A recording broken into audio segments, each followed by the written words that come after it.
imong kinabuhi. Hallelujah, hallelujah, hallelujah. If we lost dito may sure nawala dagan ang trabaho, dagan nawala ang panginabuhian, ang ilang mga panahon na namatay during the time of dry season, daghang mga produkto ang napiktuhan, daghang mga household ang napiktuhan ang ilang mga income. But if we lost contact, itong pinakamaganda mga kapatid, at yung tatandaan natin, if we lost contact to the source of water, if we lost contact to the connection of the water, we will dry up. Mauga ang atong kasing-kasing, mauga ang atong spirito, o mamatay kini. Kung ba mo may Diyos, sabi kabugan sa tayo, katulad ibalik ang picture kaganina. Even samtang akawal yung mga kahoy gabi ka colorful. Nagkabuti sa during autumn season. All the trees na palibutan mag-color sa ay pula, na ay yellow, na ay green, na ay violet, may sunilot ka ng awol kaya naman abudan sa kayo sa tubig. Grabing harvest na itong panahon na. Even nausap ang panabuhi sa mga tao. I will tell you right now, church, if you are staying in the living water of God, it will change your life. It will change your life. It will change sa imong kinabuhi. Hallelujah. Kung nakapapilit ka diya sa sapat sa Ginoo, mausap ang imong kinabuhi. Dili ang simbahan makapagpunin mo. Dili si pastor makapagpunin mo. Dili ako makapagpunin mo. Dili ang imong panay, imong asawa makapagpunin mo. But it's because of the living water. Makapagpunin ka ako. Bisa kung sa buhay ni pastor, kung wala'y kahong sa Ginoo, kung wala'y river sa living water, hindi mabago ang atong kinabuhi. Hindi mabago ang imong kinabuhi.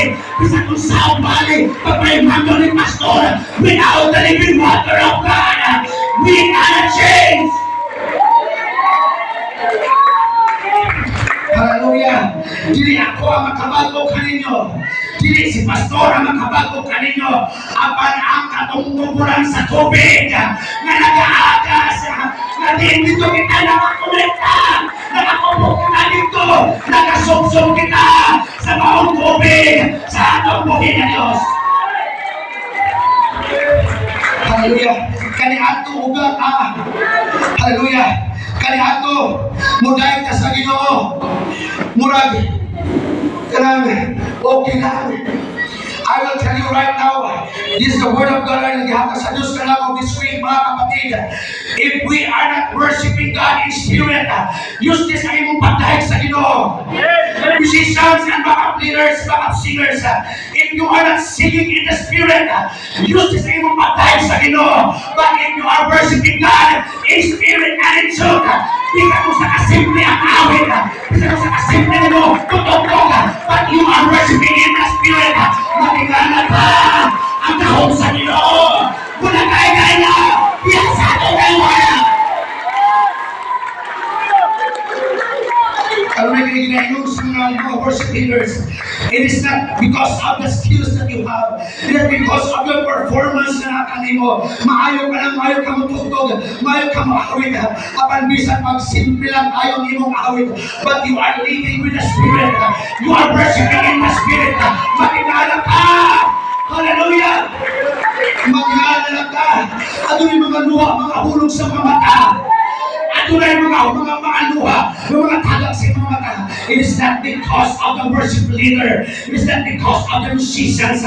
But it is because of you who worshiping with the Spirit. Hallelujah. We are people of the Spirit. We are people of the name. We are people of the Word. And we are the people of the holy lifestyle. Kita ang mga katauhan na nagabitbit sa pangalan na may gahong. Kita ang mga katauhan na gitawa, binuwas sa Ginoo, na nagabitbit sa maong pangalan na maos Ginoong Jesucristo. Kung kinabuhi kitang balaan, diya sa iyang atubangan. We are not the people of this world, but we are the people of that world. I will repeat. Kita ang mga tauhan na dili aning kalibutan na. Pero katong kalibutan na niyanang sa Diyos ka na to. Lumawang langit na. Mo inungdan kung wala ka espiritu sa Ginoo. Di ka ato na ang kalibutan. Kagayatan sa Diyos. Bisan magmaayon ka mo sayaw-sayaw. Bisan maayon ka mo tugtog. But you are not in the right spirit. You cannot enter into the world which is the Lord has sent His soul before us. Hallelujah. Kaya kumuday ka sa Ginoo. Don't mind the person beside you.